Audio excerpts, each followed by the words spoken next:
इसको अभी clean air सर्वे आया था, तो इसमें देखिए इंदौर ने टॉप करा है।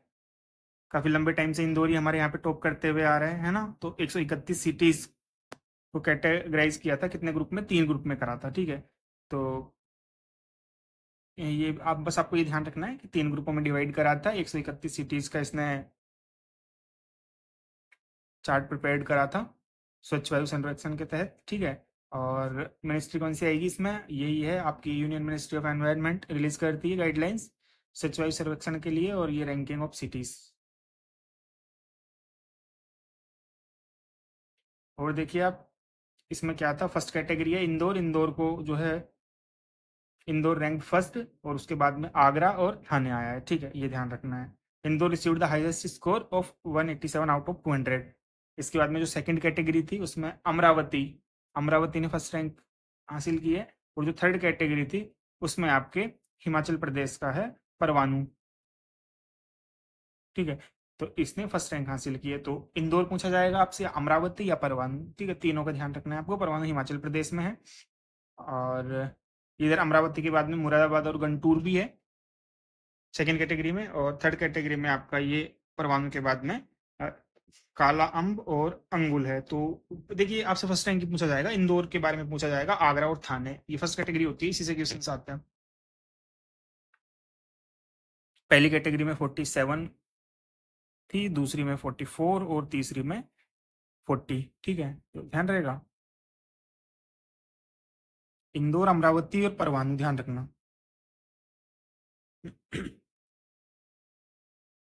इंदौर के बाद में आगरा थाने ध्यान रखना है, अमरावती के बाद में मुरादाबाद गंटूर। देखो अमर हो गया, फिर मुरादाबाद हो गया, फिर गुंटूर हो गया, और इधर परवाणु और काला अम्ब। अब तो याद रह जाएगा, इतनी बार मैंने नाम बोल दिया। अगला देखिए, लेक चार्ट काफी चर्चा में थी इस बार। लेक चार्ट क्यों मतलब कि कहाँ पर है इसकी लोकेशन, ये थोड़ा सा देख लेना। तो लेक चार्ट है ना, आप देखिए इधर से चार्ड, नाइजर, नाइजीरिया और कैमरून इनके साथ बॉर्डर शेयर करती है। 4 कंट्रीज के साथ में बॉर्डर शेयर कर रही है चार्ड, ठीक है। तो इसमें क्या हो गया, एनसी, 2 NC है, ठीक है, मतलब 2 C है, 2 N है। तो नाइजर हो गया, नाइजीरिया हो गया, चार्ड हो गया और कैमरून हो गया, इनके साथ में लेक चार्ड है, ठीक है, चर्चा में थी ये। तो ध्यान रखना है आपको इसका। नाइजर में कूप हुआ है अभी, मतलब तख्ता पलट जो होता है उसको कूप बोलते हैं। On the ouster of president Mohamed Bazoum Bazoum, ठीक है। तो लैंडलॉक्ड कंट्री है ये। नाइजर कैसी कंट्री है, लैंडलॉक्ड कंट्री है, चार्ड के साथ, लेक चार्ड के साथ में सीमा शेयर कर रही है, ध्यान रखना। और वेस्ट अफ्रीका में पड़ता है ये जो नाइजर है। और बॉर्डर किस किस से है इसकी, तो ABC बल्मा ट्रिक बनाई थी मैंने। तो A मतलब अल्जीरिया, B मतलब बेनिन, और C मतलब चार्ड। अल्जीरिया, बेनिन, चार्ड, और इसके बाद में हो गया आपका बुर्किनो फासो, एल से लीबिया हो गया, और मैं से माली हो गया। तो ABC बल्मा के साथ नाइजर जो है इसे बॉर्डर शेयर करता है, क्योंकि यहाँ पे कूप हुआ है इसलिए चर्चा में है। कूप मतलब तख्ता पलट हो गया था यहाँ पे। तो more than 80% of its land area laying in the Sahara desert में पड़ता है इसका लगभग 80%, ठीक है। Largest country in West Africa and रफली twice the size of France, France का डबल है ये। नियामे इसके कैपिटल सिटी है। और क्लाइमेट के ऊपर आप देख सकते हैं, डेजर्ट है, mostly hot, dry, dusty, tropical रहेगा, रेगिस्तान है, तो है ना। एथनिक ग्रुप्स है यहाँ पे कुछ, तो इनके बारे में भी मोटा मोटा आइडिया रख सकते हैं। जैसे हौसा है, जर्मा है, सोंघाई, जर्मा सोंघाई है, तुरेग है, फूलानी है, कानूरी है, अरब है, तोबोऊ है, ठीक है। तो ये यहाँ के एथनिक ग्रुप्स है। तो हो सकता है पूछ ले। हौसा, जर्मा सोंघाई, तुअरेग, फुलानी, कानूरी, अरब, तोबाऊ, ठीक है, ध्यान रखना है। Official language French language is recognized as the official language of Niger. तो देखिए यहाँ पे फ्रेंच लैंग्वेज है, ये थोड़ा मतलब देखने में अजीब नहीं लग रहा। तो ध्यान रखना है, नाइजर की जो ऑफिशियल लैंग्वेज है ना वो फ्रेंच है, ओके।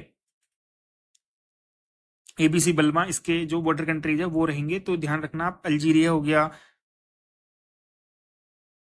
इधर लीबिया हो गया, चाड हो गया, नाइजीरिया हो गया, बेनिन, बुर्किना फासो और माली। देख आप मोटा मोटा आइडिया ऐसे भी रख सकते हैं, नाइजीरिया के ऊपर हम पढ़ते हैं तो एक तो अल्जीरिया और लीबिया, आप अगर लोकेशन को ऐसे मैप में विजुअलाइज करोगे ना, ऐसे माइंड के अंदर विजुअलाइज करोगे तो आपको याद रह जाएगा। अल्जीरिया और लीबिया ऊपर पड़ता है, चाड हम अभी पढ़ के आए थे कि चाड के साथ, चाड जो लेक है उसके साथ बॉर्डर शेयर कर रहा है ये। उसके बाद में बेनिन और बुर्किना फासो है, और फिर माली है इधर ही, ठीक है, तो ये ध्यान में रह जाएगा। इसके बाद में ब्रिक्स है, BRICS has become a platform for global south, PM Modi ने ये बात कही है, तो काफी इंपॉर्टेंट हो जाता है ब्रिक्स भी। तो देखिए द टर्म वाज, किसने दी थी ये, जिम ओ नेल ने दी थी, ठीक है, गोल्डमैन सैच। आगे देखिए, BRICS comprises of Brazil, Russia, India, China and South Africa. कितने कंट्रीज है, 1 2 3 4 5 कंट्रीज है। It was launched by a meeting of the foreign minister of Brazil, Russia, India and China in 2006 में ये launch किया गया था। फॉरेन मिनिस्टर्स की जो मीटिंग होती है ये। और the first summit was held in Yekaterinburg में हुआ था पहला समिट इसका 2009 में। और उसके बाद में 2010 में इसको साउथ अफ्रीका को भी हमने शामिल कर लिया था, पहले ब्रिक था फिर ब्रिक्स बन गया था, ठीक है। और BRICS is chaired by turn by the member countries.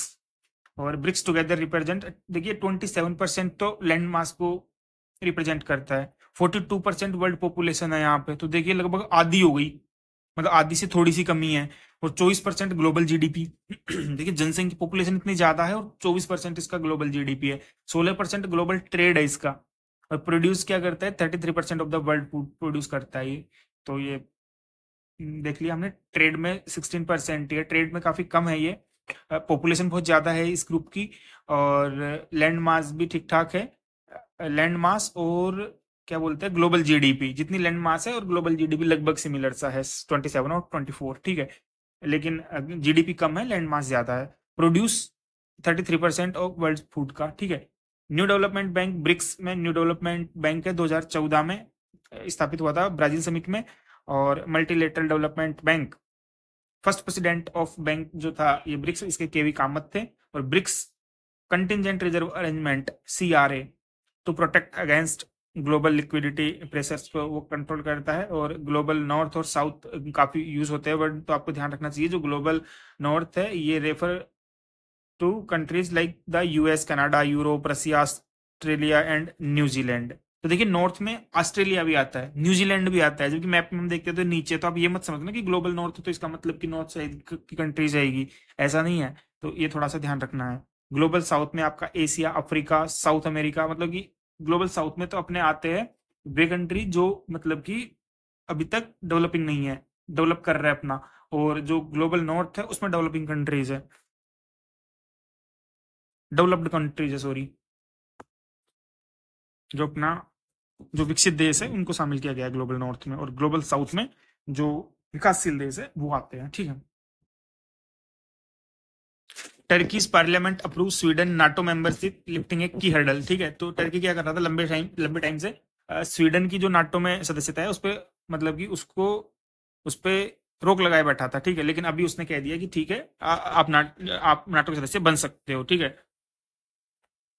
तो ये नाटो काफी चर्चा में है, यूक्रेन की वजह से भी चर्चा में है, ठीक है, क्योंकि यूक्रेन ने जब नाटो में शामिल होने की बात कही तो रसिया ने अटैक कर दिया। तो आपको ध्यान रहना है इन चीजों का, क्योंकि क्वेश्चन वहीं आते हैं आसपास से।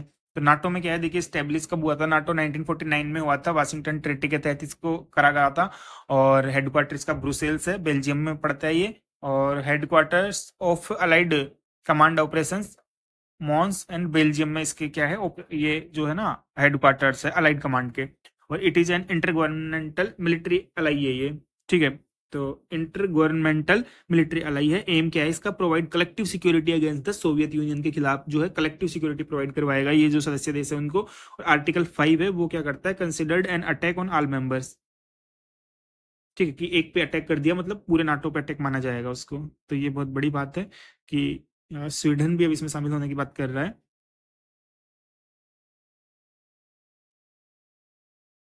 तो काफी अच्छी खबर है ये, ध्यान रहना चाहिए। और आपके लिए क्वेश्चन है कि नाटो में